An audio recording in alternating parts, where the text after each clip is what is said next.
हाँ जी, तो अपने लोक देवता शुरू किए थे। लोक देवताओं में मैंने एक बात बताई थी आपको कि 5 लोक देवता ऐसे हैं जिनको हम पीर कहते हैं। पाबू जी, रामदेव जी, गोगा जी, हड़बू जी और मेहा जी। उनमें हमने पाबू जी और रामदेव जी महाराज तो पढ़ लिए थे। आज आगे से अपने लोक देवता पढ़ते हैं। तो गोगा जी महाराज पढ़ते हैं। वो नॉर्मल, पहले किसी देवता के बारे में जो नॉर्मल जानकारी है वो यदि मैं दूं तो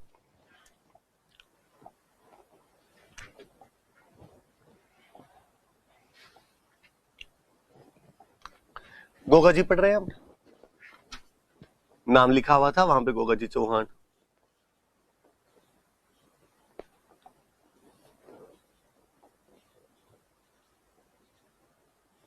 गोगा जी महाराज जो थे, इनका जो जन्म हुआ था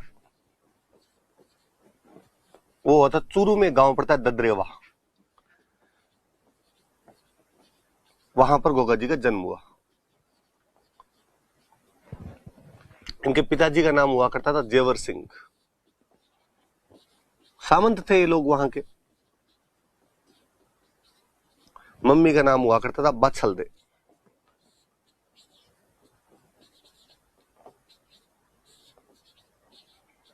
दो तीन जानकारी याद रखना भाई कि जन्म तो कहां पर हुआ था, ददरेवा चूरू में। पिताजी का नाम था जेवर सिंह और मम्मी का नाम क्या था, बाछलदे था। मुझे याद है किसी एक एग्जाम में पूछा हुआ था कि जेवर सिंह और बाछलदे कौन से लोक देवता के माता पिता का नाम था, तो गोगा जी महाराज के माता पिता का नाम था। ऐसा कहा जाता है कि गोगा जी ने महमूद गजनवी के खिलाफ युद्ध किया था। महमूद गजनवी जब 1000 ईस्वी के आसपास में भारत पर कई अटैक करता है, उस दौरान एक अटैक जब वो पंजाब वाले रास्ते से हनुमानगढ़ की तरफ से होकर निकल रहा था, इस तरफ से अपने राजस्थान से होकर निकल रहा था, तब कहते हैं बीच में गोगा जी उससे युद्ध करते हैं। जब वो गोगा जी को युद्ध करते हुए देखता है तो वो महमूद गजनवी कहता है कि यार ये आदमी तो जाहिर पीर लगता है। क्या लगता है? जाहिर पीर लगता है। अरबी भाषा का शब्द है जिसमें जाहिर का मतलब है साक्षात, पीर का मतलब देवता।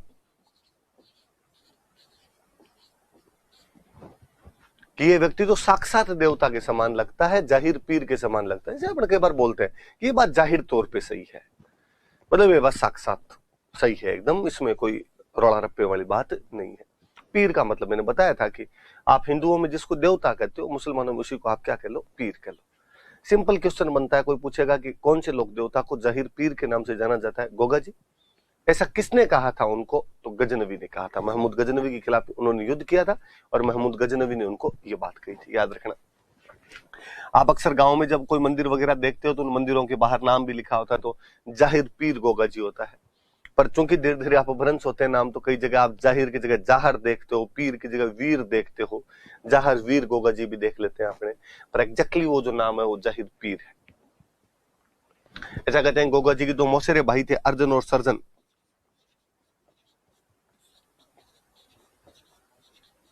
ये दोनों एक बार गायों की लूट के लिए आए हुए थे। गोगा जी के गांव से गायें लूट के लेके जा रहे थे लोग, और गोगा जी अपने मौसेरे भाइयों के खिलाफ ही लड़ते हैं, गायों की रक्षा के लिए लड़ते हैं। जिस प्रकार पाबू जी लड़े थे उसी प्रकार गोगा जी लड़ते हैं और गायों की रक्षा के लिए युद्ध में लड़ते हुए शहीद हो जाते हैं। तो अर्जुन और सर्जन के खिलाफ लड़े थे। ये उनके मौसेरे भाई थे, अर्जुन और सर्जन। किस लिए लड़े? तो गायों की रक्षा के लिए, फॉर प्रोटेक्शन ऑफ काउज। गायों की रक्षा के लिए लड़े थे और लड़ते हुए उस गांव के अंदर शहीद हो गए थे। नॉर्मल सी बातें कि इनके जन्म ददरेवा में हुआ। पापा का नाम जेवर सिंह था, मम्मी का नाम बाछलदे था। महमूद गजनवी के खिलाफ युद्ध किया तो गजनवी ने इनको जाहिर पीर कहा था। अपने मौसेरे भाइयों अर्जुन सर्जन के खिलाफ गायों की रक्षा के लिए लड़ते हुए गोगा जी महाराज शहीद हो गए थे। ऐसा माना जाता है कि ददरेवा जो इनका जन्म हुआ था, उस युद्ध के दौरान जब वो अर्जुन सर्जन के खिलाफ लड़ रहे थे तो यहाँ उनका सिर कट के गिर गया था। इसलिए यहाँ पे जो मंदिर बना हुआ उसको शीर्ष मेड़ी कहते हैं। शीर्ष मेड़ी कहा जाता है। और हनुमानगढ़ में एक जगह पड़ता है गोगा मेड़ी। आपको याद आना चाहिए कि मैंने आपको जब त्योहार और मेले पढ़ाए थे तब मैंने बताया था कि भाद्रपद कृष्ण नवमी को गोगा नवमी होती है, जब ददरेवा चूरू और गोगा मेड़ी हनुमानगढ़ के अंदर मेले लगते हैं। एग्जैक्टली वो कहते हैं उनका सिर कट के गिर गया था ददरेवा में, बाकी वाला धड़ नीचे का शरीर कट के गिरा था गोगा मेड़ी के अंदर गिरा था। तो धड़ मेड़ी बनी हुई है गोगा मेड़ी। मेड़ी का मतलब तो मंदिर है, जहां सिर गिरा वहां पे शीर्ष मेड़ी, जहां पे धड़ गिरा वहां पे धड़ मेड़ी, पर वो धड़ से धीरे धीरे नाम पड़ गया धुर, तो धुर मेड़ी कहते हैं। ऐसे कहा जाता है कि एक जालोर में एक जगह पड़ती है खिलेरियों की ढाणी,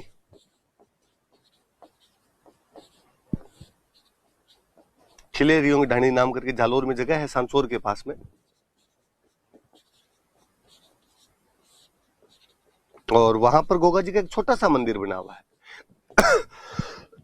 अक्सर गांव के अंदर जब जो छोटे मंदिर होते हैं उनको अपने छोटा कोई कमरा भी होता है तो अपने बोलते हैं ओल्डी, तो यहाँ पे गोगा जी की ओल्डी बनी हुई है।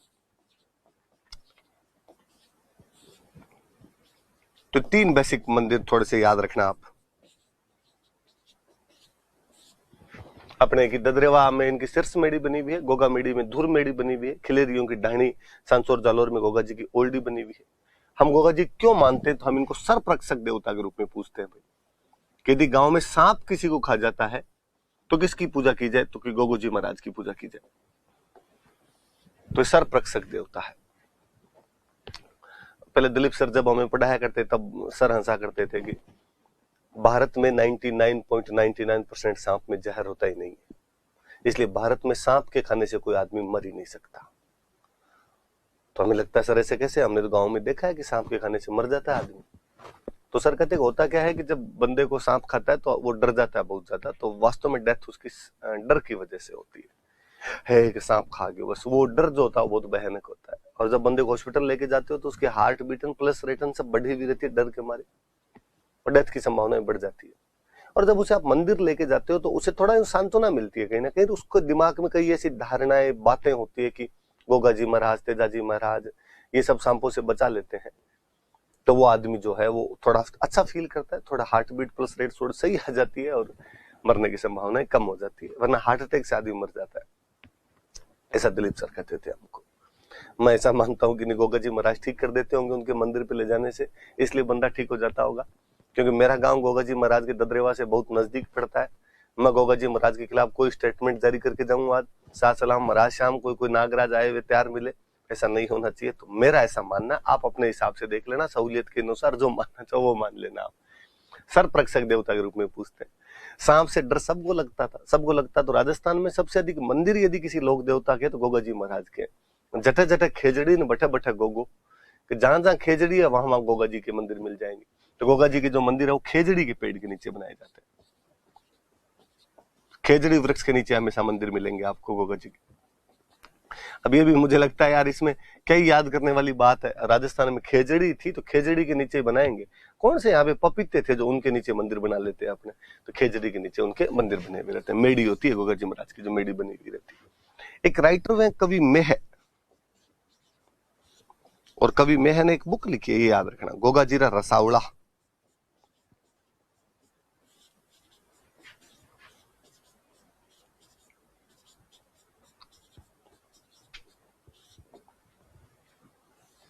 गोगा जी रसावड़ा नाम की एक बुक लिखी है। बुक लिखने वाले कौन हुए, तो बुक लिखने वाले का नाम है कवि मेह। कवि मेह ने ये बुक लिखी। ये जो गोगामेड़ी वाला मंदिर है इसके लिए कहा जाता है कि ये मकबरा शैली में बना हुआ है।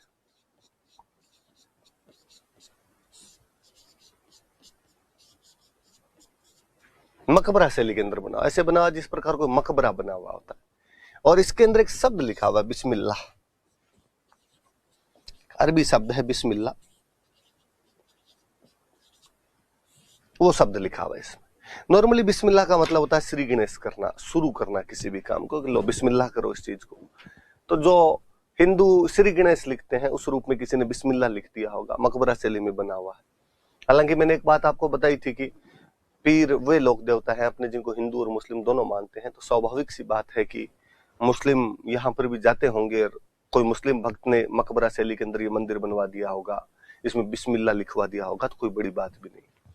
फिर गोगा जी महाराज की मैंने एक बार आपको बातें बताई भी थी कि गोगा जी महाराज की पीढ़ी के अंदर एक हुए थे करम सिंह जी चौहान, और करम सिंह जी चौहान बाद में इस्लाम स्वीकार कर लेते हैं, जिनके वंशज कायम खानी मुसलमान है।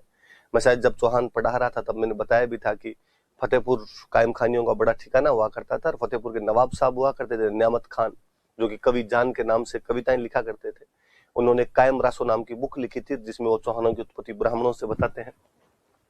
तब मैंने आपको कायम खानियों की और गोगा जी का संबंध अच्छे से और बताया था, और मैंने कई बातें भी बताई थी आपको कि भाई जो कायम खानी मुस्लिम है वो गोगा जी के ही वंशज हैं, तो उनका जाना स्वाभाविक सी बात है कि वो तो वहां पर जाएंगे। वो क्यों नहीं जाएंगे? क्योंकि वहां तो धर्म की बात, देवता की बात, ये सब परे है। कायम खानियों के लिए गोगा जी उनके दादाजी है, वो जीनियोलॉजी है, डायरेक्टली उस डिसेंडेंट है वो उनके, तो उनका जाना स्वाभाविक सी बात है। वो कोई मंदिर नहीं जा रहे शायद, वो शायद कोई धार्मिक स्थान पर नहीं जा रहे, वो अपने किसी एक पूर्वज की जो जगह है उस जगह पे जा रहे हैं। ऐसा हर कोई आदमी करता है, भले वो किसी विश्वास के अंदर विश्वास रखता हो।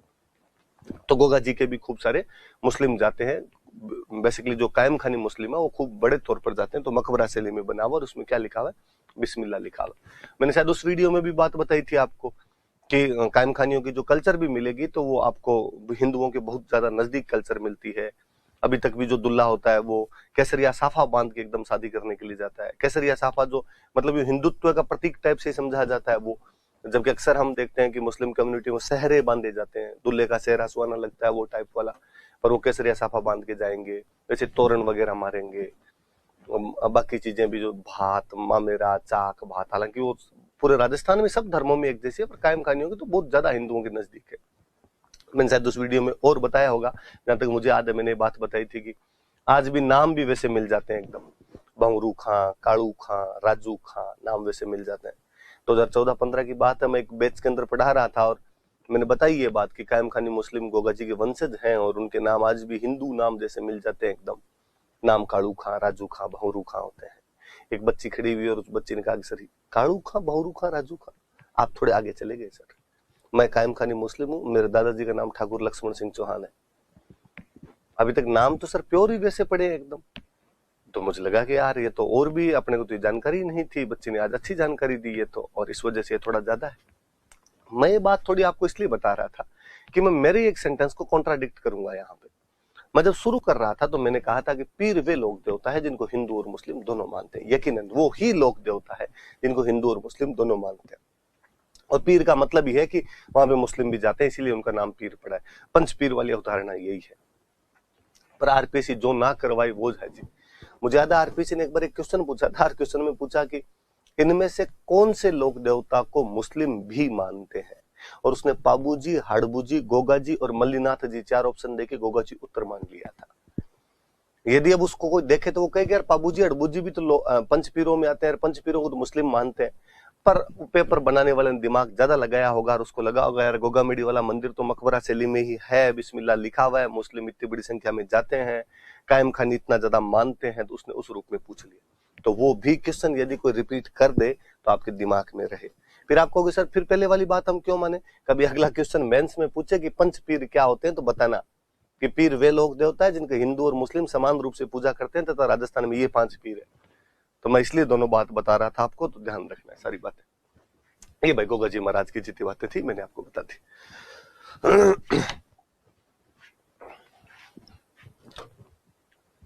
आगे हड़बूज, एक लोक देवता और भाई हड़बूजी महाराज। हड़बूजी के लिए कहा जाता है कि हड़बूजी रामदेव जी के मौसेरे भाई थे। जो रामदेव जी हम पढ़ रहे थे लास्ट क्लास में, उन रामदेव जी के मौसेरे भाई थे, कजन थे उनके।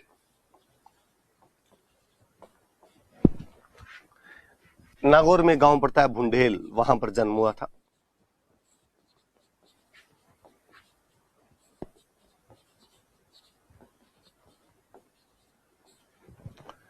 पिता की मृत्यु हो गई थी। पिता की मृत्यु के बाद में जोधपुर में एक जगह पड़ती है हरभम जाल, वहां पर जाकर रहने लग गए थे।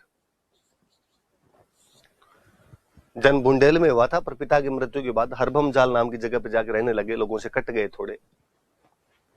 रामदेव जी एक बार मिले, रामदेव जी ने कहा यार जीवन मृत्यु ये सब भगवान के हाथ में है, तुम और मैं डिसाइड नहीं करते हैं, इसलिए किसी प्रियजन का जाना स्वाभाविक तौर पे दुख देता है, पर इस प्रकार आप जीवन से कट भी नहीं सकते हो।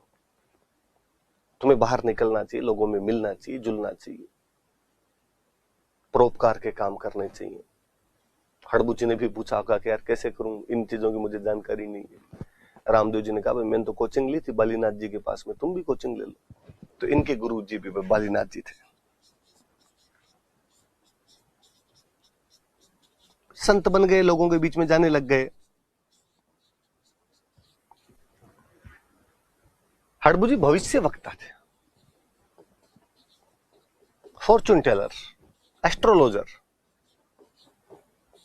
लोगों को हाथ देख के भविष्य बताया करते थे। उन्हीं दिनों मेवाड़ में रणमल को मार दिया गया था। मैं चाहूंगा कि आप एग्जैक्टली वहीं पहुंच जाए जहां मैं पहुंचाना चाहता हूं। आप उस कहानी में भारमली की सहायता से रणमल राठौड़ मेवाड़ में मार दिया गया। उसका बेटा जोधा वहां से अपने भाइयों बंधुओं के साथ भागकर बीकानेर के पास काहुनी नामक गांव में शरण लेता है। 1438 के आसपास की बातें हैं। 15 साल हो जाते हैं जोधा को। मंडोर वापस लेना चाहता है, जो कि राठौड़ों की राजधानी है, पर मंडोर नहीं मिल रहा है उसको। किसी ने जोधा को सलाह दी कि हड़बू जी महाराज वहीं रहते हैं तुम्हारे, क्यों ना हड़बू जी से जाके पूछा जाए। जोधा जी हड़बू जी से मिले जाके। हड़बू जी ने उनको कहा कि चिंता मत करो, लड़ो इस बार मंडोर, लड़ो इस बार, तुम मंडोर जीत लोगे और ये मेरी कटार लेके जाओ तुम। कहते हैं जोधा उस युद्ध में हड़बू जी की कटार लेके गया, उस युद्ध को जीत लेता है, मंडोर पर कब्जा कर लेता है। हम देखते हैं कि उसके बाद अमड़ बावड़ की संधि होती है और कुंभा कह देता है कि हाँ ठीक है, मंडोर जोधा के पास रहने दिया जाए। तो कोई पूछे कि जोधा को मंडोर जीतने का आशीर्वाद किसने दिया था, तो हड़बू जी ने दिया था। क्या भेंट की थी, तो कटार भेंट की थी। दोनों बात याद रहे। जोधा को मंडोर जीतने का आशीर्वाद दिया, मंडोर जीत का आशीर्वाद दिया,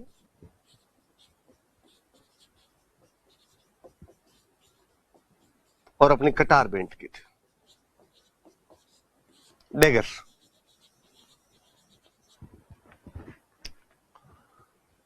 जोधा को अच्छा लगा, जोधा मंडोर जीता। मंडोर जीतने के बाद जोधा ने हड़बू जी महाराज को बुलाया और हड़बू जी महाराज को बुलाकर जोधपुर में एक गांव दे दिया, बेंगटी।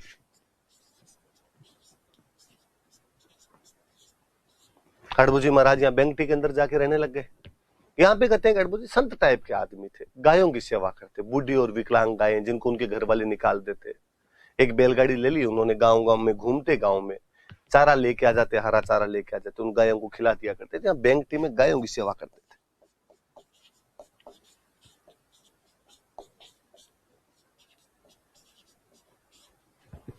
गायों की सेवा किया करते।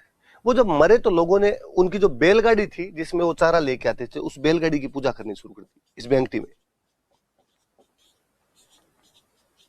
बुलक कार्ड जो उनकी थी, बैलगाड़ी जो थी, उस बैलगाड़ी की पूजा करने लग गए थे लोग। गाड़ी की भाई, है ना, बैल तो मर गया था। कईयों को लगता है कि अच्छा बैल अभी तक है क्या, बैलगाड़ी की पूजा करते हैं। बैल मर गया भाई, गाड़ी की जो कार्ट है उनकी, उसकी पूजा की जाती है। बाद में जोधपुर में एक राजा बने थे अजीत सिंह, और अजीत सिंह जी ने यहाँ पे मंदिर बनवा दिया था। तो इस बेंगटी में मंदिर का निर्माण तो बाद में अजीत सिंह जी ने करवाया था। हड़बू जी महाराज की जो सवारी है, उनका जो वाहन है, वो माना जाता है कि सियार उनका वाहन है, विकल सियार को माना जाता है। याद रहे तमाम बातें आपके कि रामदेव जी के मौसेरे भाई थे, जन्म भुंडेल में हुआ था। पिता की मृत्यु के बाद हरभम जाल नाम की जगह पे जाके रहने लग गए थे। रामदेव जी के समझाने पर बाद में जीवनचर्या में लौटे और बलिनाथ जी को अपना गुरु बनाया। भविष्य वक्ता हुआ करते थे। जोधा जी को मंडोर जीतने का आशीर्वाद दिया, अपनी कटार भेंट की। जोधा जी मंडोर जीतने के बाद उन्हें जोधपुर में एक गांव देते हैं, बेंगटी। इस गांव में वो बूढ़ी गायों की सेवा करते थे। एक बैलगाड़ी लेकर चारा मांग के लाया करते थे, चारा खिलाते गायों को। उनकी मृत्यु के बाद लोगों ने उस बैलगाड़ी की पूजा करनी शुरू कर दी। कालांतर में जोधपुर महाराजा अजीत सिंह जी ने यहाँ पर मंदिर का निर्माण करवा दिया था, और उनकी सवारी जो है वो सियार उनकी सवारी मानी जाती है। एक पंचपीरों में से एक और मेहाजी मांग लिया। नॉर्मल 3-4 सी बातें याद रखेंगे। एक तो इनका जो मंदिर है वो जोधपुर में एक गांव पड़ता है बापिणी।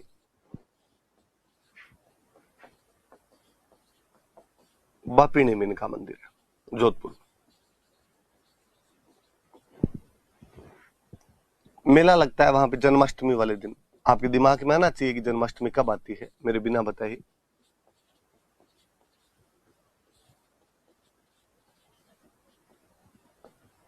कृष्ण जन्माष्टमी को मेला लगता है इनका।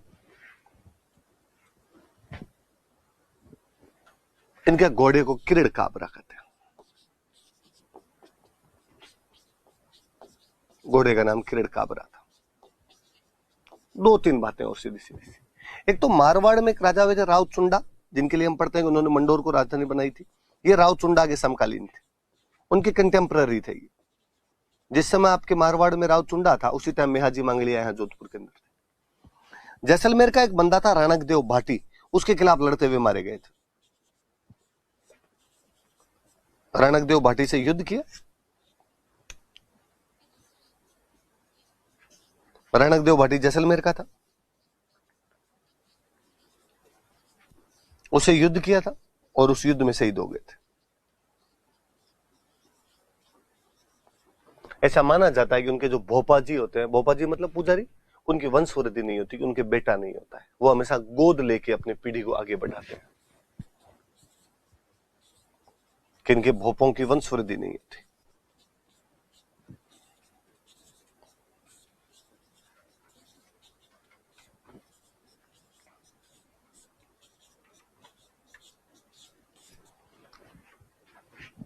मंदिर बापिणी जोधपुर में बना हुआ है। मेला कृष्ण जन्माष्टमी को लगता है। घोड़े का नाम किरण काबरा है। जोधपुर के राव चुंडा के समकालीन थे। राणक देव भाटी जैसलमेर के खिलाफ युद्ध करते हुए लड़ते हुए मारे गए थे और इनके भोपों की वंशवृद्धि नहीं थी। ये पंचपीर, जो 5 पीर जो है वो हमने पढ़ लिए। आगे बढ़ते हैं हम इसके बाद। पश्चिमी राजस्थान के एक बड़े लोक देवता तेजाजी महाराज, फोटो देख लीजिए, मैं आगे बात बताता हूँ फिर तेजाजी महाराज की आपको।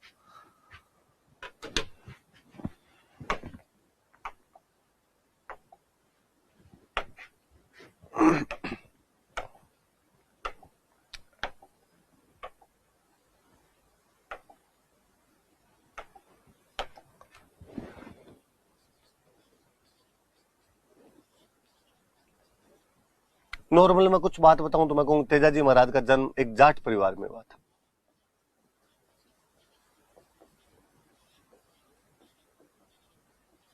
आप पूछो इसका जन्म हुआ कहां, पहले ये तो बताओ। तो नागौर के अंदर एक गांव पड़ता है खरनाल,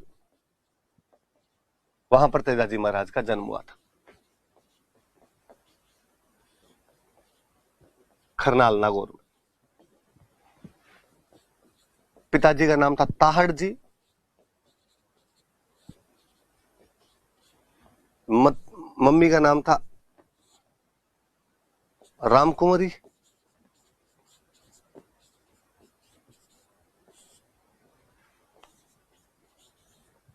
पत्नी का नाम था पेमल दे। और ये जो पेमल दे थे, ये अजमेर में गांव पड़ता है पनेर, वहां के रहने वाले थे। घोड़ी की बात एक दिन में पहले डिस्कस कर चुका था आपको कि राजस्थान में घोड़ों को लीला ही बोलते थे। तो रामदेव जी का घोड़ा था लीलो और तेजाजी महाराज की घोड़ी थी तो इसको बोलते थे लीलन। इनके जो पुजारी जी होते हैं, जो भोपा जी होते हैं, उनको बोलते हैं घोड़ला।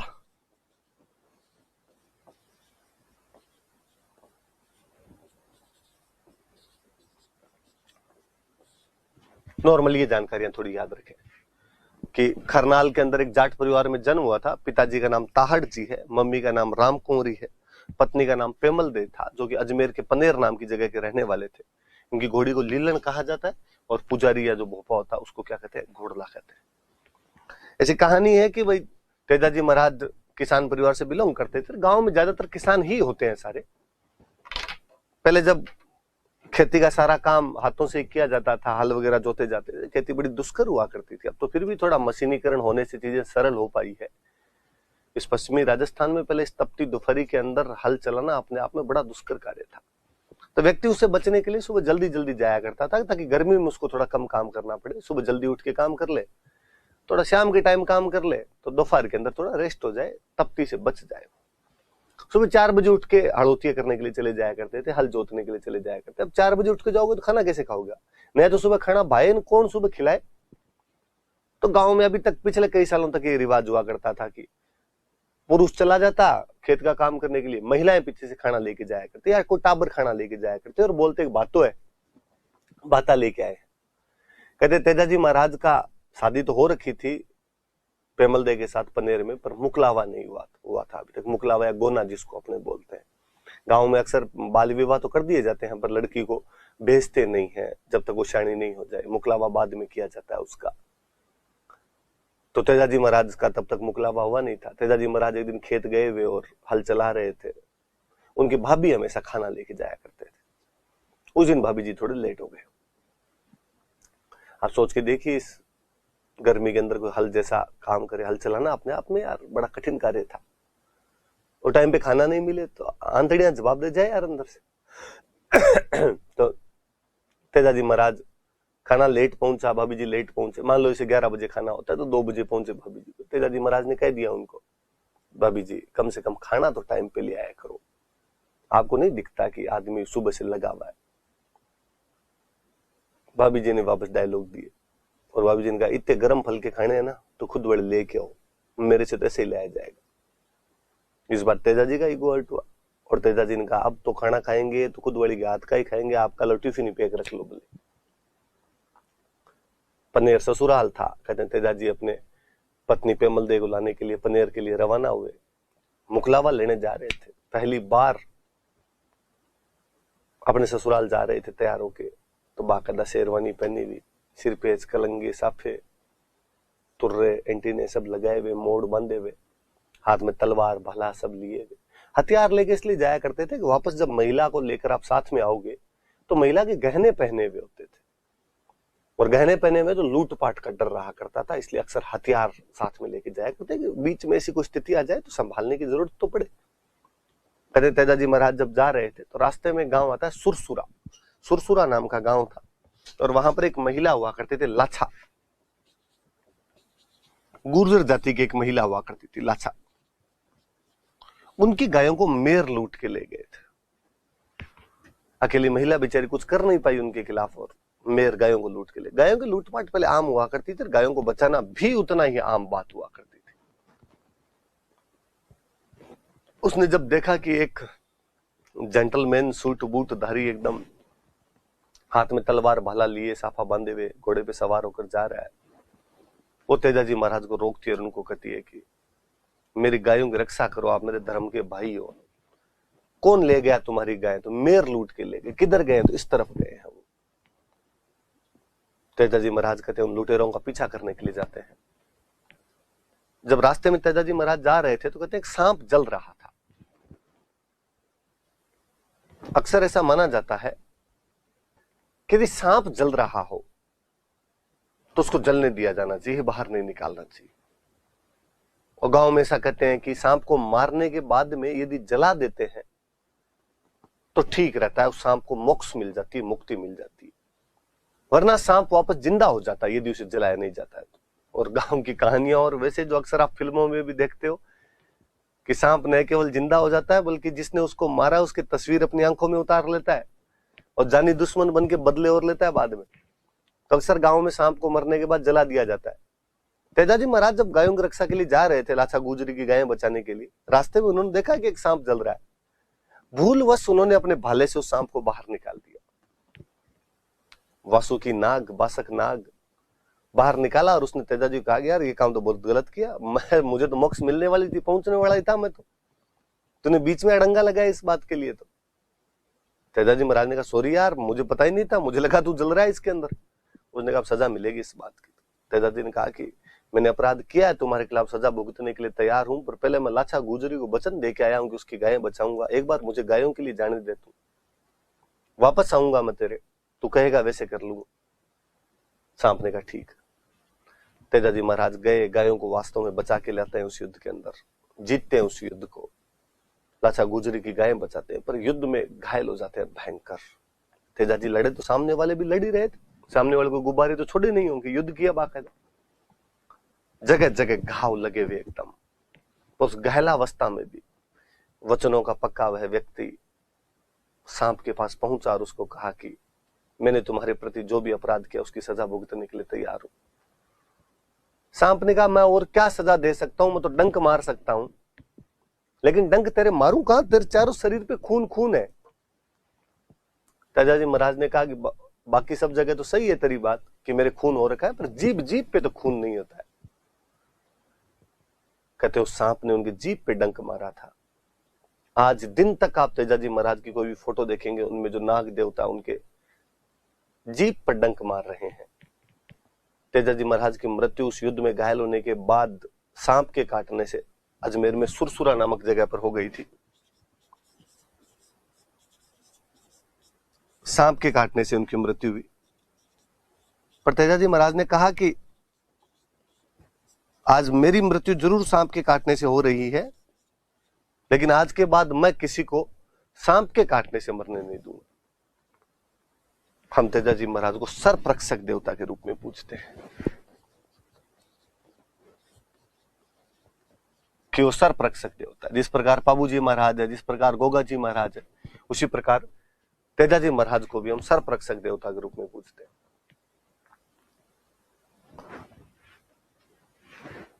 कहते इन्होंने काला बाला से मुक्ति दिलाई थी, इसलिए इन्हें काला बाला का देवता भी कहा जाता है। किसान आज भी जब खेत में हल जोतता है तो तेजाजी महाराज के गीत गाता है।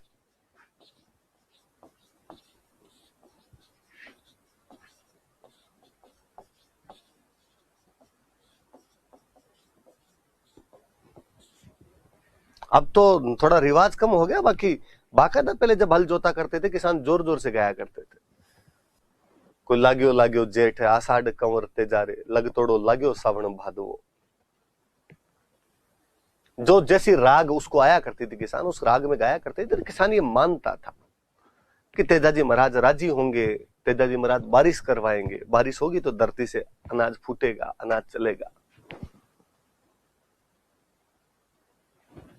तो किसानों के हल जोतते समय जो गीत गाए जाते हैं वो गीत कौन से होते हैं? तो तेजा गीत होते हैं। तेजाजी महाराज पर डाक टिकट जारी किया जा चुका है।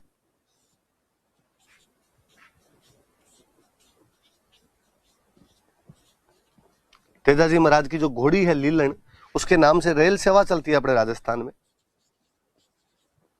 Linen express. कोई पूछे कि भाई कौन से लोक देवता के घोड़ी के नाम पर रेल चलाई गई, तो तेजाजी महाराज के लीलन के नाम पर लीलन एक्सप्रेस चलाई गई। किताबें लिखी गई तेजाजी महाराज पर। किताब एक झुंझार तेजा, झुंझार हुए थे, झुंझार मतलब जुझारू प्रदर्शन किया। लज्जाराम मेहता ने बुक लिखी।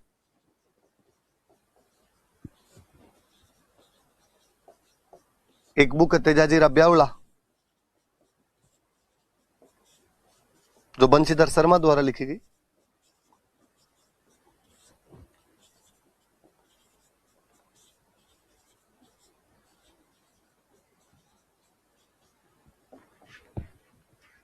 पहले ये मुख्य मंदिर सुरसुरा में हुआ करता था, लेकिन कहते हैं जोधपुर में महाराजा थे अभय सिंह, उनके टाइम में परबतसर के अंदर मुख्य मंदिर बनाया गया था। नागौर में परबतसर जगह पड़ती है जहां पर मुख्य मंदिर बनाया गया, जोधपुर महाराजा अभय सिंह के समय।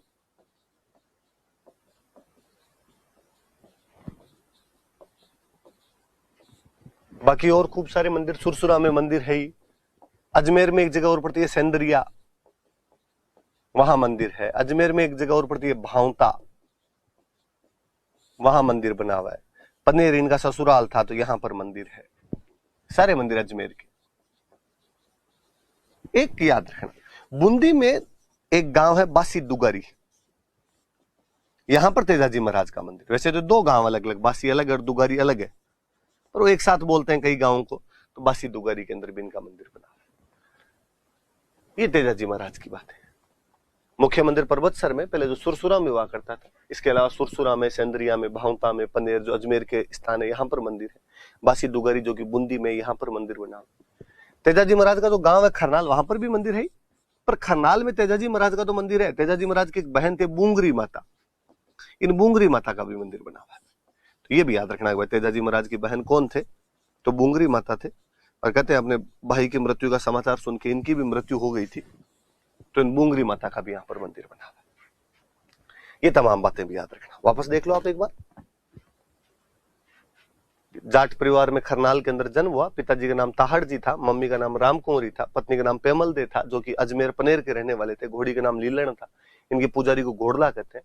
लाछा नामक गुर्जर महिला की गायों को बचाते हुए घायल हो गए थे, सुरसुरा नामक गांव में, जो कि अजमेर में सांप के काटने से मृत्यु हो गई थी। हम इनको सर्परक्षक देवता कहते हैं। काला बाला से मुक्ति दिलाई तो काला बाला का देवता कहते हैं। किसान हल जोतते समय खेत में तेजाजी महाराज के गीत गाता है। तेजाजी महाराज पे डाक टिकट जारी हो चुका है। सचिन पायलट सूचना प्रसारण मंत्री हुआ करते थे।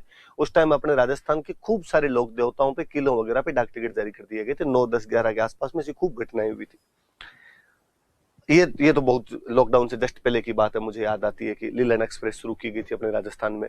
जुंजार तेजा नाम की बुक लज्जाराम मेहता ने लिखी है। तेजा जीरा ब्यवड़ा नामक पुस्तक बंशीधर शर्मा ने लिखी है। पर्वतसर में इनका मुख्य मंदिर है, जो कि अभय सिंह के टाइम में बनाया गया था। इसके अलावा सुरसरा, सेंद्रिया, भावता, पनेर जो अजमेर में यहाँ पर मंदिर बने हुए, बासी दुगारी जो कि बूंदी में यहाँ पर मंदिर है, खरनाल जो कि इनका गांव था, जन्म स्थान था, वहां पर इनकी बहन बूंगरी माता का मंदिर भी बना था। ये तेजाजी महाराज की बात है। बाजा बाजा ढोल, बाजा बाजा ढोल, नगाड़ा कांवर तेजा रे, बाजा बाजा ढोल, नगाड़ा कांवर तेजा रे, नौबत तो बाजी थारे नाम की, नौबत तो बाजी थारे नाम की। लाग्यो लाग्यो जेठ अषाढ़ कंवर तेजा रे, लाग्यो लाग्यो जेठ अषाढ़ कंवर तेजा रे, लग थोड़ो आयो सावन भादवो। आगे देवनारायण जी महाराज देख लो आप थोड़ा सा, फिर अपने देवनारायण जी की बातें पढ़ते हैं।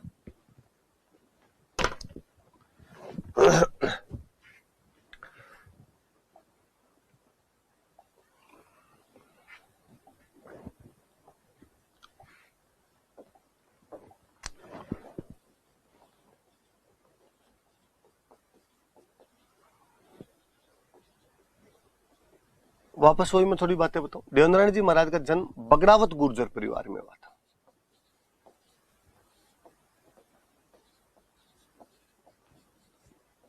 बगड़ावत गुर्जर परिवार में देवनारायण जी महाराज का जन्म हुआ था।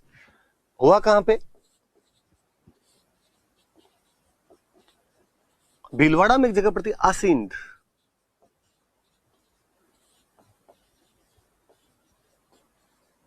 वहां पर इनका जन्म हुआ।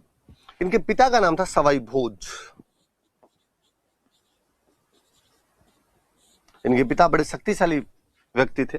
इनके पिता 24 भाई थे। आज भी गांव में 24 बगड़ावतों की कहानियां सुनाई जाती है। बगड़ावत परिवार में हुआ था तो बगड़ावत है, 24 बगड़ावतों की कहानियां।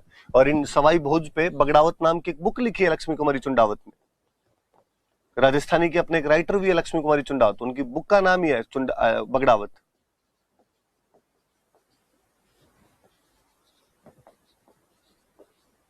चौबीस बगड़ावतों की कहानियां गांव में बड़े यूं वीरतापूर्वक उनका बखान किया जाता है।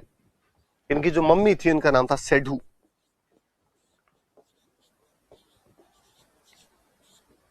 कहते हैं इनके पिता बिनाई का राजा था बाघ। बिनाई जो कि आपके अजमेर में जगह पड़ती है, वहां उस बाघ के खिलाफ एक युद्ध में लड़ते हुए मारे गए थे। इसलिए इनकी मम्मी सेडू जो थी वो इनको लेके मालवा की तरफ चले गए थे। वहां इनका ननिहाल हुआ करता था। वहां से वापस लौट रहे थे बाद में, तो वहीं मालवा में इनकी शादी हुई थी। पत्नी का नाम था पीपल दे।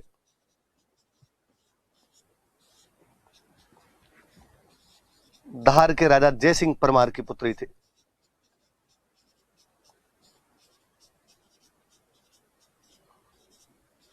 धार में जय सिंह परमार नाम के राजा थे, उनकी पुत्री थे पीपल दे।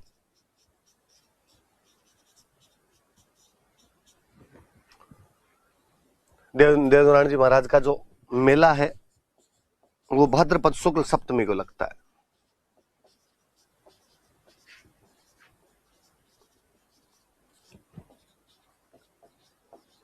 जैसे मैंने बताया था कि रामदेव जी को विष्णु का अवतार माना जाता है, देवनारायण जी महाराज को विष्णु का अवतार माना जाता है।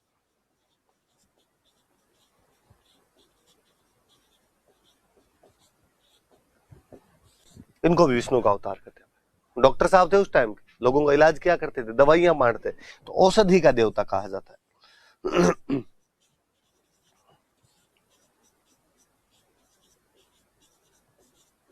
औषधि का देवता, डेटी ऑफ मेडिसिन। नीम के पत्तों से दवाइयां बनाते थे, इसलिए मंदिर में नीम के पत्ते चढ़ाए जाते हैं।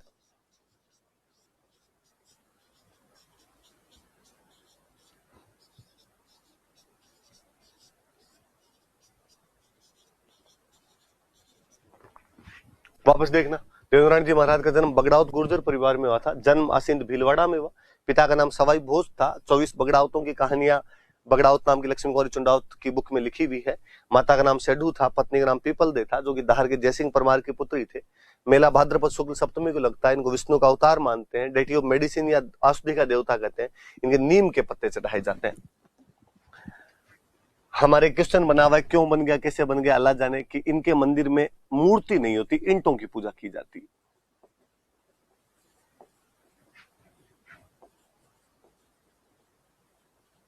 कि मंदिर में मूर्ति नहीं है, ईंटों की पूजा की जाती है।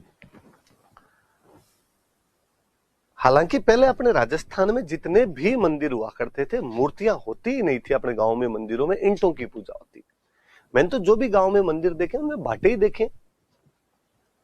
भोमियोसा महाराज का भाटा है, पितरजी महाराज का भाटा है, खेत्रपाल जी का कोई भाटा रखा हुआ है। एक पत्थर रखते, पत्थर पे लिखते भोमियोसा महाराज, खेत्रपाल जी महाराज, झुंझार जी महाराज। वैसे ही हुआ करते थे। किस मंदिर में मूर्तियां होती थी? गोगा जी की खेजड़ी के नीचे इतने मंदिर, कहां मूर्तियां पड़ी, भाटे पड़े हैं सब जगह। तो यहां पर भी ईंट की पूजा कर लिया करते थे, मूर्ति नहीं होती थी। पर आरपीसी ने सवाल बना दिया, हम कई सालों से रट्टे मार रहे हैं इसके, कि कौन से लोक देवता है जिनके मंदिर में मूर्ति नहीं होती बल्कि ईंटों की पूजा की जाती। देवनारायण जी महाराज, याद रख लेना। बाकी अब देवनारायण जी महाराज के जो मंदिर होते हैं उनमें भी मूर्तियां होती है। तो दोनों बातें याद रख लेना भाई, है ना, कि ईंटों की पूजा की जाती है, मूर्ति नहीं होती। मैंने फड़ समझा दी थी। मैंने पाबूजी की फड़ बताई थी कि पाबूजी की जो फड़ है वो भील जाति के जो भोपे होते हैं वो रावण हत्ता वाद्य यंत्र के साथ बजाते हैं। देवनारायण जी महाराज की जो फड़ है वो गुर्जर जाति के भोपे ही बजाते हैं। गुर्जर जो भोपे होते हैं वही गाते हैं इसको। और यहां पे वाद्य यंत्र होता है जंतर। जंतर वाद्य यंत्र के साथ में गाई जाती है। और ये जो है ये सबसे लंबी फड़ है।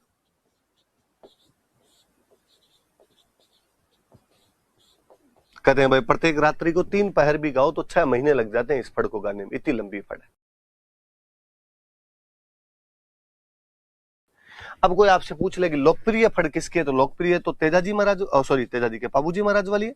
और लंबी फड़ पूछ ले तो वो देवनारायण जी महाराज वाली। देखो नॉर्मल सी बात है इसके अंदर कि देवनारायण जी महाराज थोड़े से कम्युनिटी विशेष के अंदर बाद में ज्यादा माने जाने लगे। गुर्जर ही ज्यादा मानते थे, आसपास के कोई लोग है तो वो मानते। पाबूजी वाला थोड़ा ये वाक, जिसके पास ऊंट है वो पाबूजी को मान लेगा, तो वो थोड़े लोकप्रिय ज्यादा हो गए उस साइड में। सबसे लंबी फड़ पूछे तो ये है। देवनारायण जी महाराज की फड़ पे डाक टिकट जारी किया, जो बहुत पहले 92 के आसपास डाक टिकट जारी कर दी थी। फड़ के बारे में 4 बातें। गुर्जर जाति के भोपे गाते, जंतर वाद्य यंत्र के साथ गाते, ये सबसे लंबी फड़ है। जबकि पाबूजी वाली सबसे लोकप्रिय फड़ है। इन पे डाक टिकट जारी किया जा चुका है फड़ पे, है ना, 92 के आसपास ही कर दिया। देवनारायण जी पे खुद पे भी डाक टिकट जारी हो गया था, ये 2009 में किया था,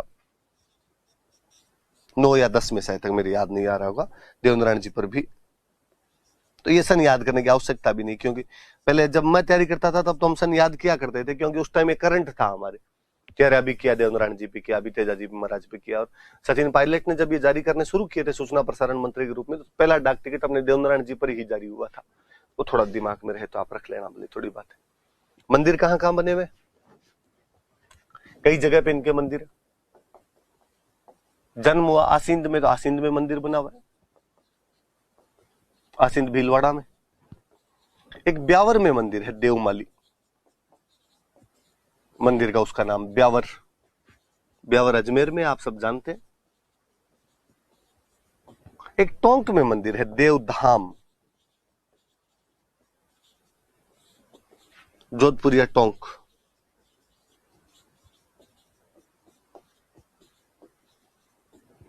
एक चित्तौड़ में मंदिर है, देव डूंगरी।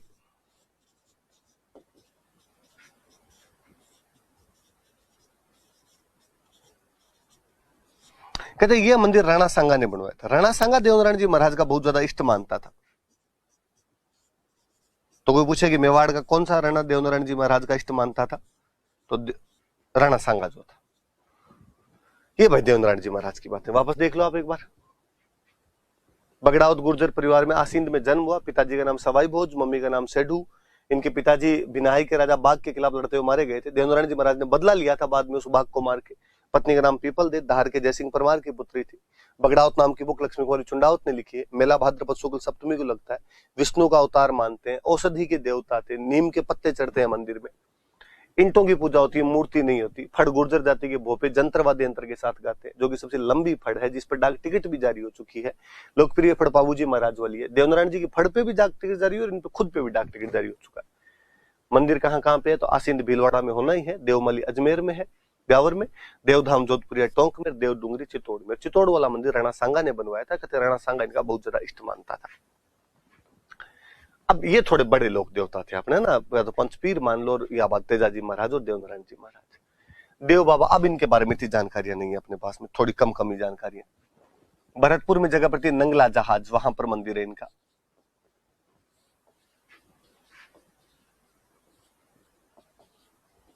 नंगला जहाज भरतपुर में मंदिर।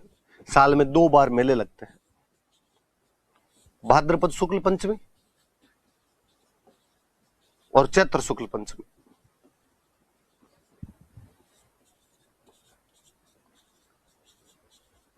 भाद्रपद शुक्ल पंचमी और चैत्र शुक्ल पंचमी को मेले लगते हैं इनके। आपके दिमाग में आना चाहिए कि भाद्रपद शुक्ल पंचमी को हमने पहले भी कुछ पढ़ा था क्या, तो आपके दिमाग में आएगा हाँ यार भाद्रपद शुक्ल पंचमी ऋषि पंचमी है। चैत्र शुक्ल पंचमी तो आपके दिमाग में आएगा गुलाबी गणगौर या चूनड़ी गणगौर। तो जब भी ऐसी तिथियां आई तो ये भी आप दिमाग में लाया करो। मैं अक्सर क्लास में जब पढ़ाता हूँ हंसता रहता हूँ कि देवनारायण जी महाराज का तो एमबीबीएस में सिलेक्शन हो गया था, तो वो तो डॉक्टर बन गए थे, औषधि के देवता है। देव बाबा ने भी तैयारी खूब अच्छी की थी, पर एमबीबीएस नहीं मिल पाया था, थोड़े से नंबर कम रह गए थे, तो वेटरनरी मिला था इनको। तो देव बाबा जो है पशु चिकित्सक है, वेटरनरी डॉक्टर थे भाई। और इनको यदि राजी करना हो तो 7 गाय चराने वालों को भोजन करा दो। 7 काउज हर्ट्समैन यदि भोजन करवा दिया जाता है उनको, तो देव बाबा राजी रहते हैं। केवल इतने इफेक्ट याद करने। मंदिर नंगला जहाज भरतपुर में है। भाद्रपद शुक्ल पंचमी और चैत्र शुक्ल पंचमी को वर्ष में 2 बार मेले लगते हैं। पशु चिकित्सक थे और 7 ग्वालों को भोजन करवाने पे ये राजी रहते हैं। देवता वासना भूखा, ऐसा वो बात है अपने आप। मल्लीनाथ जी, जहां तक मुझे याद है मैंने मल्लीनाथ जी के बारे में आपको पढ़ाया था कि मारवाड़ के राठौड़ राजा थे।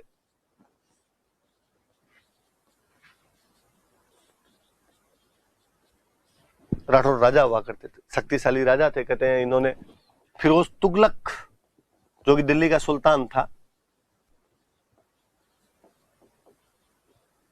उसका मालवा का गवर्नर हुआ करता था निजामुद्दीन, उसकी सेना को हराया था। और निजामुद्दीन की सेना 13 टुकड़ों में बंट के आई थी, उन 13 टुकड़ियों को हराया था। अक्सर पश्चिमी राजस्थान में कहते हैं 13 तुंगा भांजिया न माला सलखानी। सलखा उनके पिताजी का नाम था मल्लीनाथ जी। तो सलखे के बेटे माला ने 13 तुंगा, 13 जो टीम थी, 13 जो टुकड़ी आई थी, उनको भांज दिया था, भगा दिया था। कौन, किसकी सेना थी? फिरोज तुगलक जो कि दिल्ली का सुल्तान था। किसके नेतृत्व में आई थी? तो उसके मालवा के गवर्नर निजामुद्दीन के नेतृत्व में आई थी। कितनी टुकड़ी आई थी? 13 टुकड़ी आई थी। किसने हरा के भेजा था? मल्लीनाथ जी। मल्लीनाथ जी कहाँ के राजा थे? तो मारवाड़ के राठौड़ राजा थे। मैंने उस टाइम में आपको बताया था कि इनकी राजधानी मेवानगर हुआ करती थी। ये तो इनके राजा वाली बात है। फिर अपने वो जो दूसरी बातें हैं कि भाई ये संत थे, लोक देवता थे, और केवल यही लोक देवता नहीं थे, इनकी जो रानी है रूपा दे, वो भी एक लोक देवी है। खुद ये लोक देवता थे। इनकी रानी रूपा दे है, वो लोक देवी रही है या लोक देवी है। इनके गुरुजी हुआ करते थे उगम सिंह भाटी।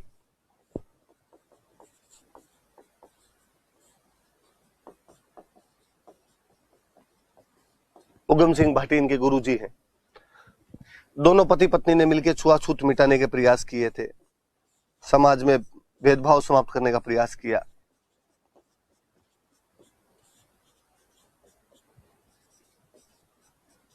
कहते हैं मल्लीनाथ जी महाराज ने 1399 में मारवाड़ में बहुत बड़े हरि कीर्तन का आयोजन करवाया था।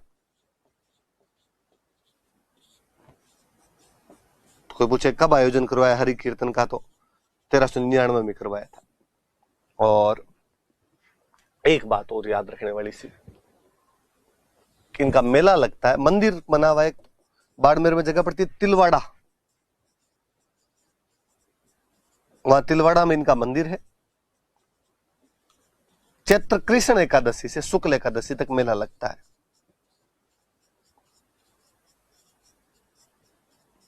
चैत्र कृष्ण एकादशी से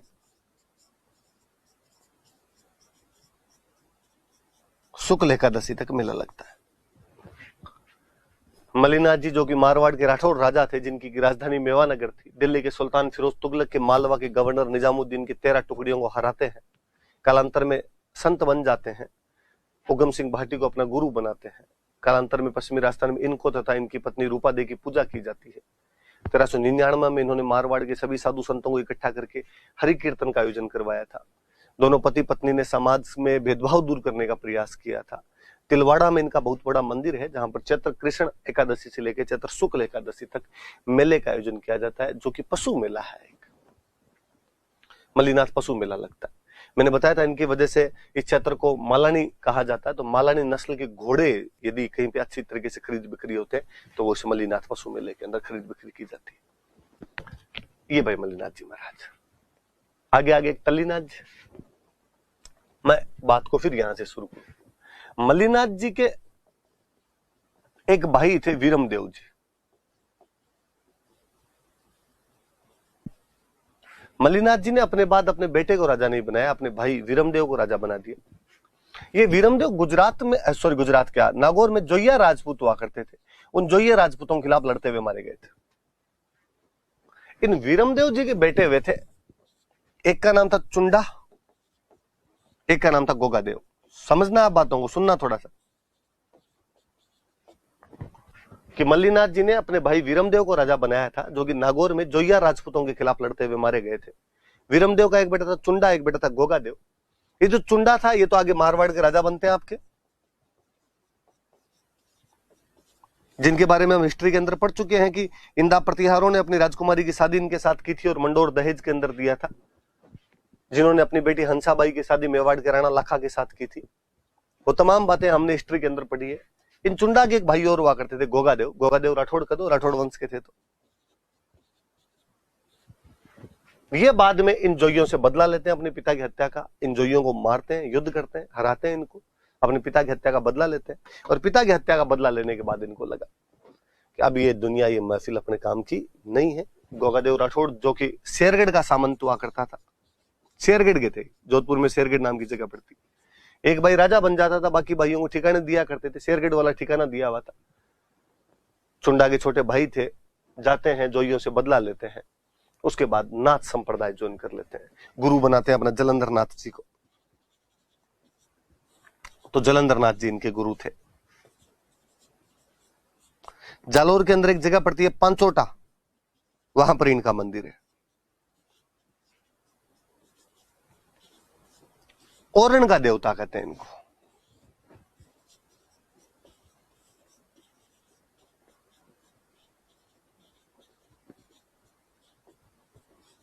ओरण का देवता कहा जाता है। पहले मैं ये बताता हूं, फिर वापस चीजें समझाऊंगा। ओरण क्या होती है? मंदिरों के आसपास की वह जमीन जहां से पेड़ पौधे नहीं काटे जाते थे, ओरण कहलाती है। पश्चिमी राजस्थान की बड़ी विशेषता थी। लोग इस बात को समझते थे कि यार वैसे बरसात कम होती है और पेड़ पौधे और काट दिए गए तो बरसात होनी एकदम ही बंद हो जाएगी। इसलिए जब मंदिर बनाते तो उनके पास में ओरण रखी जाती थी। मंदिर के आसपास में कुछ जमीन छोड़ देते और ऐसा कहते कि इस जमीन से यदि किसी ने पेड़ पौधे काट लिए तो ये फलाना देवता इनको दोष देगा।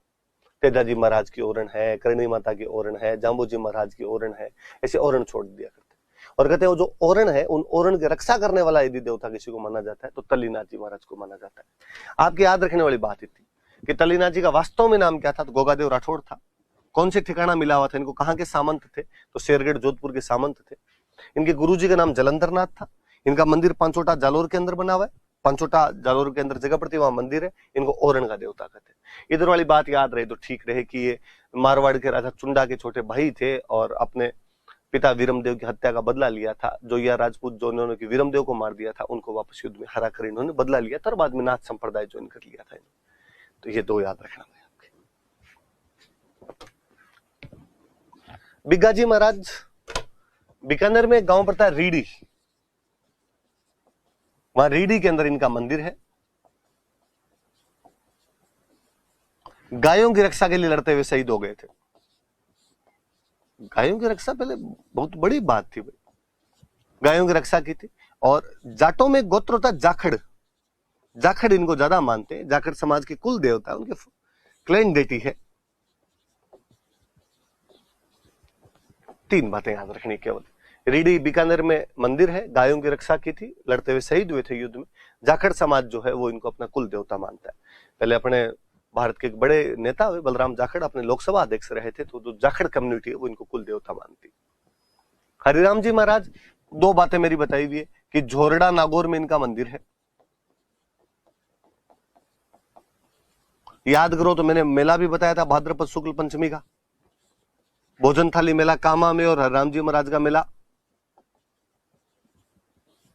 नागौर में। सर्प रक्षक देवता है, मैंने उस दिन भी ये थोड़ी थोड़ी बातें बताई थी।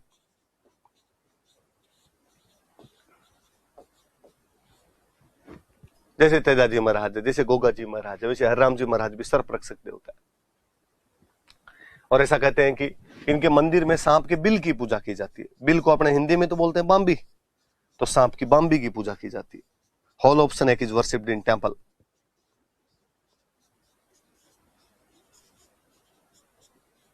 सांप की बस बाम्बी की पूजा करते। 4 बात। झोरड़ा नागौर में मंदिर है, भाद्रपद शुक्ल पंचमी को मेला लगता है, सर्प रक्षक देवता है और सांप की बाम्बी की पूजा की जाती है। केसरिया कुंवर जी एक साथ ही मैंने इसलिए लिख दिया कि दोनों सर्प रक्षक देवता राम जी, वो ये गोगा जी के बेटे थे। दोनों बाप बेटे ने एक ही ब्रांच के अंदर एमबीबीएस किया था। गोगा जी महाराज भी सर्प रक्षक देवता है और केसरिया कुंवर जी भी सर्प रक्षक देवता है। इतना ही याद रखना और कुछ याद नहीं रखना। झरड़ा जी, ये सुनना, देखो झरड़ा जी महाराज की बातें बताता हूं मैं आपको। सुनो, बातें सुनो थोड़ी सी। झरड़ा जी महाराज पाबू जी के भतीजे थे। मैंने जब पाबू जी वाली कहानी सुनाई थी, यदि किसी ने थोड़ा बहुत भी ध्यान दिया हो वहां पे, तो मैंने कहा था कि पाबू जी देवल नामक चारण महिला की कैसर कालवी नाम की घोड़ी मांग के लाते हैं। 3 फेरे लिए थे, इतने में देवल वहां पहुंच जाते हैं, कहते हैं मेरी गायों की लूट हो गई। पाबू जी महाराज गायों को बचाने के लिए जोधपुर के देचू नामक गांव में अपने बहनोई जींद्राव खिंची, जो कि जायल का राजा था, उसके खिलाफ लड़ते हैं। और यहां मैं बोला था कि पाबू जी अपने बड़े भाई बूढ़ो जी के साथ लड़ते हुए शहीद हो जाते हैं। तो पाबू जी और बूढ़ो जी दोनों शहीद हो गए थे। कहते समाचार जब पाबू जी के घर पहुंचाया गया तो बूढ़ो जी की रानी हुआ करते थे, बड़ी इंटेलिजेंट महिला थे। भगवान जाने उनका नाम ऐसा क्यों कर दिया गया। उनका नाम कहानियों में रहता है गेली रानी, क्योंकि बहुत समझदार महिला हुई। गेली रानी के पास में समाचार पहुंचा कि आपके पति बूढ़ो जी और आपके देवर पाबू जी दोनों युद्ध में लड़ते हुए मारे गए हैं। हालांकि युद्ध जीता, उन्होंने गायें बचा ली है, पर वापस नहीं आ सके वो। गेली रानी हाथों हाथ ये समाचार उसी संदेशवाहक के साथ में, रायका जाति का एक व्यक्ति होता है जो पाबू जी के साथ में युद्ध में होता है वहां पे, उसके साथ में वह समाचार अमरकोट पहुंचाती है। फूलमदे पाबू जी का बेटी जो कि वेट कर रही थी, उसको जब ये पता चलता है कि मेरे पति अब नहीं रहे, केवल 3 फेरे ली हुई वो लड़की अमरकोट से यहाँ पर कोल्लू मंडाती है और दोनों दौरानी जेठड़ी यहाँ पर कहते हैं अपने पतियों के साथ में सती हो जाती है। फूलमदे पाबू जी के साथ में और गेली रानी बूढ़ो जी के साथ में। जब गेली रानी सती हो रहे थे तो घर वालों ने विरोध किया कि आप सती नहीं हो सकते क्योंकि आप प्रेग्नेंट हो। गेली रानी उस टाइम प्रेग्नेंट थे और प्रेग्नेंट महिलाओं को सती नहीं करते थे। 7 महीने का गर्भ था, उनके 7 महीने का बच्चा था। उन्होंने जिद की कि मैं सती होंगी। घर वालों ने मना किया, नहीं होने देंगे, आपके बच्चा है, बच्चा मर जाएगा आपके साथ में। कहते उस महिला ने अपने पीठ को चीर के बच्चे को बाहर निकाल दिया था। गांव की भाषा में बोलते हैं कि झाड़ के बच्चे को बाहर निकाल दिया, इसलिए नाम पड़ा झरड़ा। मैं कई बार सिंपल लैंग्वेज में समझाने के लिए कह देता हूं कि राजस्थान का पहला सिजेरियन बेबी है। क्या आप कहते हो पेट को चीर दिया, मतलब कहीं ना कहीं सिजेरियन ऑपरेशन से हुआ है बच्चा, और तो क्या सर्जरी करवाई गई है। तो झरड़ा जी पाबू जी के भतीजे हुआ करते थे, झाड़ के निकाले गए, इसलिए कहते हैं कि इनका नाम झरड़ा जी पड़ गया। पाबू जी के भतीजे थे।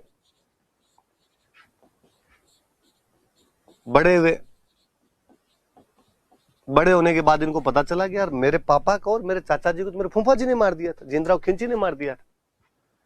कहते हैं जाते हैं बाद में जींद्राव खिंची को मार देते हैं, अपने फूफा जींद्राव खिंची को मारकर अपने पिता और चाचा की हत्या का बदला लेते हैं। गांव में आज भी कहते हैं कि झरड़ो काका बापू ज्यादा करड़ो, कि अपने चाचा और पिता से भी अधिक करड़ा था वो। जींद्राव खिंची की हत्या करके बदला लिया।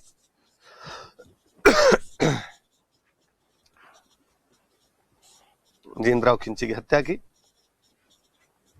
और पिता व चाचा की हत्या का बदला लिया।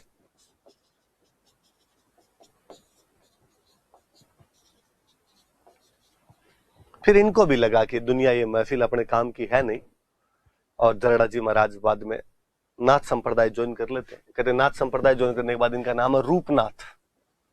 हम इनको रूपनाथ के रूप में पूजा करते हैं। एक तो कोलूमंड जहां पर पाबू जी का मंदिर बना हुआ है, जहां पर पाबू जी का जन्म हुआ था, जो इनका पैतृक गांव था, वहां पे एक बीकानेर में गांव पड़ता है सिम्बुदड़ा। इन दोनों जगह पे इनके मंदिर बने हुए हैं। सिम्बुदड़ा पड़ता है बीकानेर में, कोलूमंड पड़ता है आपके जोधपुर में। कहते बाद में लास्ट टाइम में हिमालय चले गए थे और हिमालय के अंदर हिमाचल प्रदेश में भी इनकी पूजा की जाती है। हिमाचल प्रदेश में इनको बालकनाथ के नाम से जाना जाता है। दोनों बात याद रखना। जरदाजी पाबू जी के भतीजे थे, जिंदराव खिंची को मारकर अपने पिता व चाचा की हत्या का बदला लेते हैं। राजस्थान में इन्हें रूपनाथ के रूप में पूजा जाता है। कोलूमंड जोधपुर और सिमुद्रा बीकानेर में मंदिर है। हिमाचल प्रदेश चले गए थे, हिमाचल प्रदेश में इनको बालकनाथ के रूप में पूजा जाता है। खूब मंदिर है इनके हिमाचल प्रदेश के अंदर। झुंझार जी महाराज सिक्कर में गांव पड़ता है इमलोहा, वहां पर इनका जन्म हुआ था।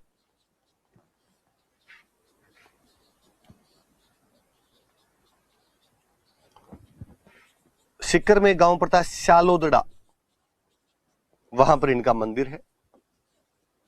रामनवमी के दिन इनका मेला लगता है।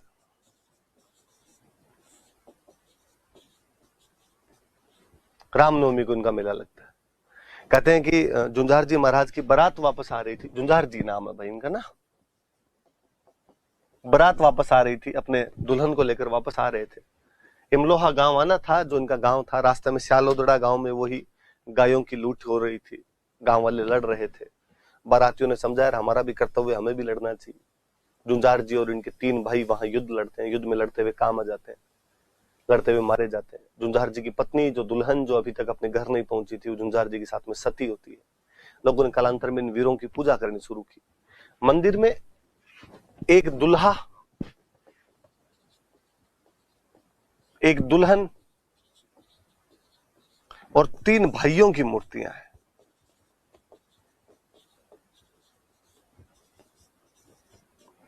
एक दूल्हा कौन? झुंझार जी। दुल्हन कौन? झुंझार जी की वाइफ। 3 भाई कौन? झुंझार जी के भाई।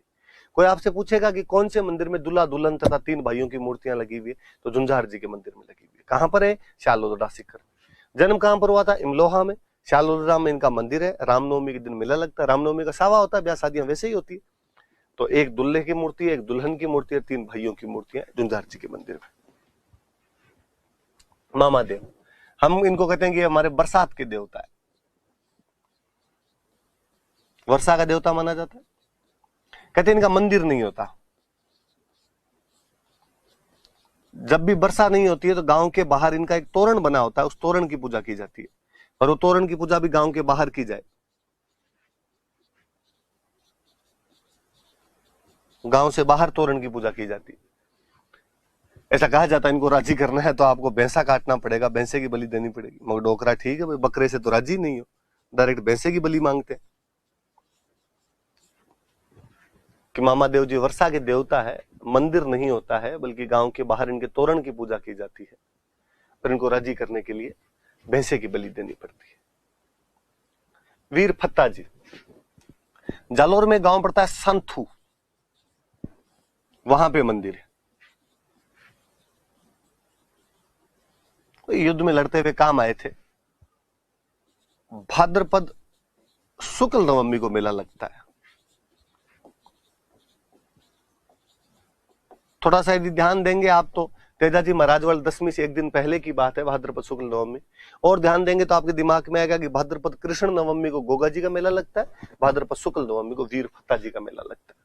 सिंपल 2 बातें याद रखने वाली, और कुछ ही बात नहीं। आलम जी, बाड़मेर में एक जगह पड़ती है धोरी मन्ना, वहां पर मंदिर है। जिस प्रकार पाबूजी महाराज ऊंटों के देवता है, आलम जी महाराज घोड़ों के देवता है।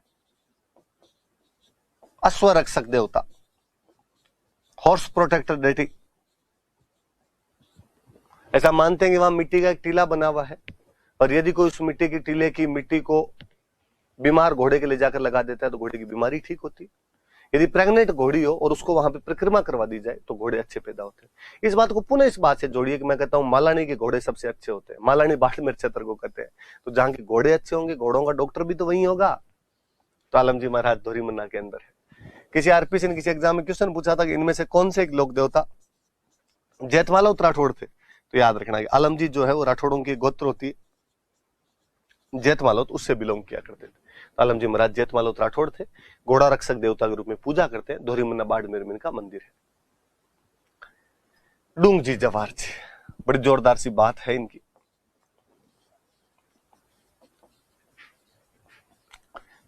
काका भतीजा थे। सिक्कर में गांव पड़ता है बाठौठ पाटोदा, यहाँ के सामंत हुआ करते थे। हमने 57 की क्रांतियां पढ़ी, तब पढ़ा कि अंग्रेजों का राज आने के बाद में सामंतों की शक्तियां कमजोर हो गई थी, राजा शक्तिशाली होते जा रहे थे। तो सामंतों की शक्तियां जब कमजोर हुई, जयपुर रियासत के अधीन आया करते थे, तो बाद में इन्होंने सामंत वाले पद तो छोड़ दिए, इनका छोड़ो अपने, तो ये डाकू बन गए थे। और डाकू भी अच्छे वाले डाकू, अमीरों को लूट के गरीबों में धन बांट दिया करते थे, उस टाइप के डाकू। पूरी टीम थी इनके पास, सहयोगी थे इनके खूब सारे। सहयोगी कौन कौन थे मैं बताऊं तो लोठू जी निठारवाल थे। गांव में अक्सर कहानियां सुनाते हैं तो लोड जी बोलते हैं, लोड जी, तो लोड जी कह दो या लोठू जी कह दो। करुणा जी मीणा थे। बालू जी नाई थे। सांखू जी लोहार थे।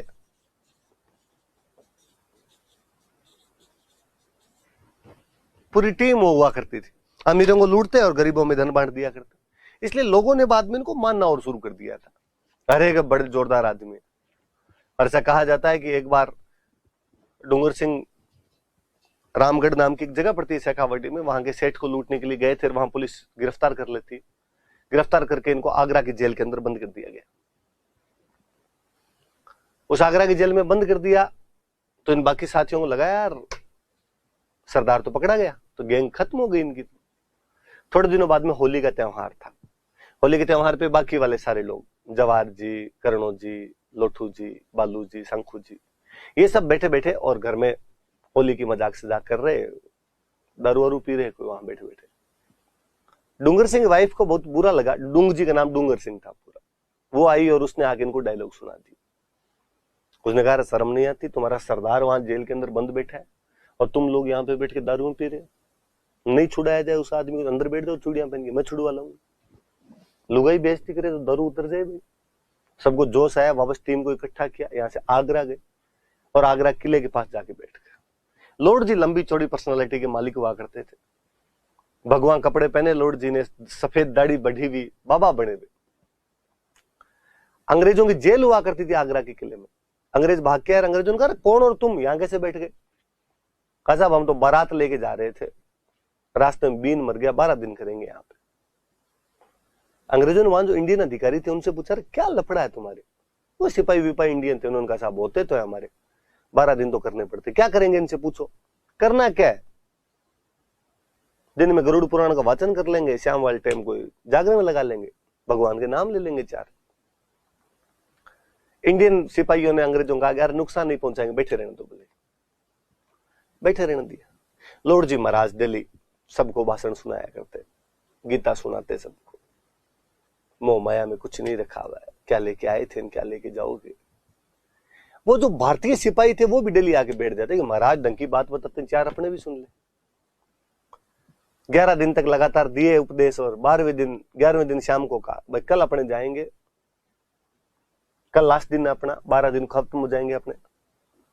वो जो इंडियन सिपाही था कोई एक, वो जाके लॉर्ड जी महाराज के पैरों में पड़ा। उसने कहा लॉर्ड जी महाराज आपने इतनी भली भली बातें बताई, मेरे लायक कोई सेवा हो तो बताओ।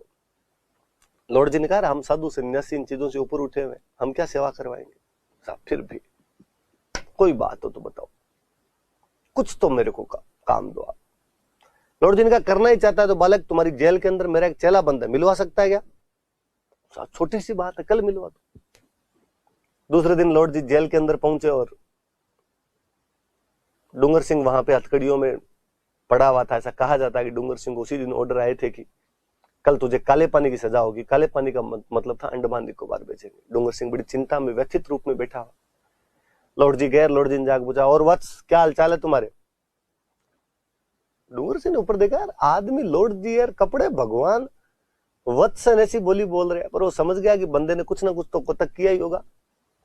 उसने कहा बाबा जी हालत खराब है, कल अंडमान निकोबार भेजेंगे, काले पानी भेज रहे हैं। लॉर्ड जी ने सिर पे हाथ फेरा, हाथ फेर कहा बालक चिंता मत करो, आज रात को तुम्हारे सारे कष्ट दूर हो जाएंगे। कहते उस रात को इन लॉर्ड जी, जवाहर जी, बालू जी, शंखू जी, इन सब ने मिलकर आगरा की जेल लूट ली थी। उस जेल में जितने कैदी थे सबको भगा दिया था वहां से। बाहर निकले और डूंगर सिंह ने कहा रहे इन अंग्रेजों ने गिरफ्तार किया था, मेरे सीने में अंग्रेज धधक रहे हैं। आते टाइम रास्ते में अंग्रेजों की नसीराबाद छावनी लूट गए थे। अंग्रेजों को इस प्रकार से यदि किसी ने चैलेंज किया था तो वो ये डूंग जी, जवाहर जी, लॉर्ड जी, करुणा जी वाली टीम थी। कालांतर में लोगों ने इनको पूजना शुरू कर दिया, लोग देवता के रूप में पूजते हैं। पिछली बार मेंस में क्वेश्चन था डूंग जी, जवाहर जी के बारे में आप क्या जानते हैं, तो याद रखना भाई सारी बातें। तो इन्होंने आगरा की जेल लूट ली थी, अंग्रेजों की नसीराबाद छावनी लूट ली थी,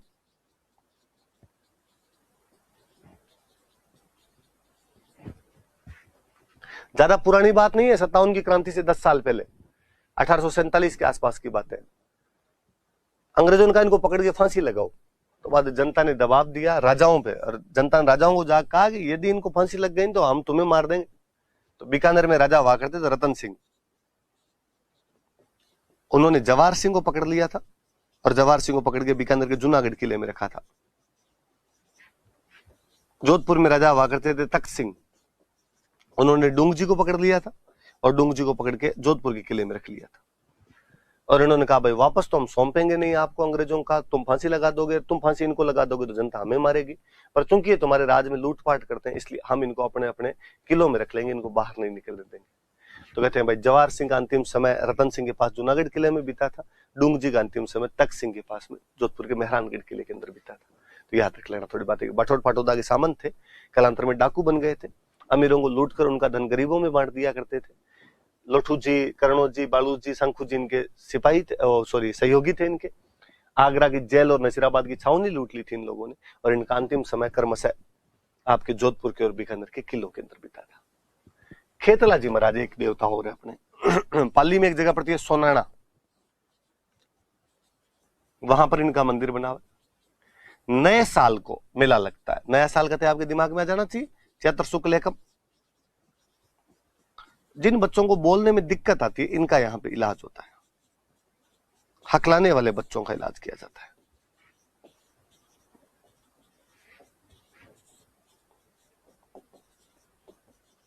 children who stammer are treated here, हकलाने वाले बच्चों का इलाज होता है। ये खेतला जी महाराज, ये अपने मुख्य देवता है। कल्ला जी राठौड़न, कई मैंने बीच में हिस्ट्री पढ़ाई तब मैंने पढ़ा दिए थे कि 4 हाथ वाले देवता है, अकबर के खिलाफ लड़ते हुए मारे गए थे तीसरे साके के दौरान, जयमल के कंधों पर बिठाकर युद्ध किया था। तो 1-2 बातें वहां आ गई थी, बाकी जो मुख्य देवता है वो हमने पढ़ ली। आप याद करना सारे के सारे देवता, क्वेश्चन पूछ ही लेते हैं, प्रिया मेंस में कोई ना कोई क्वेश्चन बन ही जाता है। Thank you.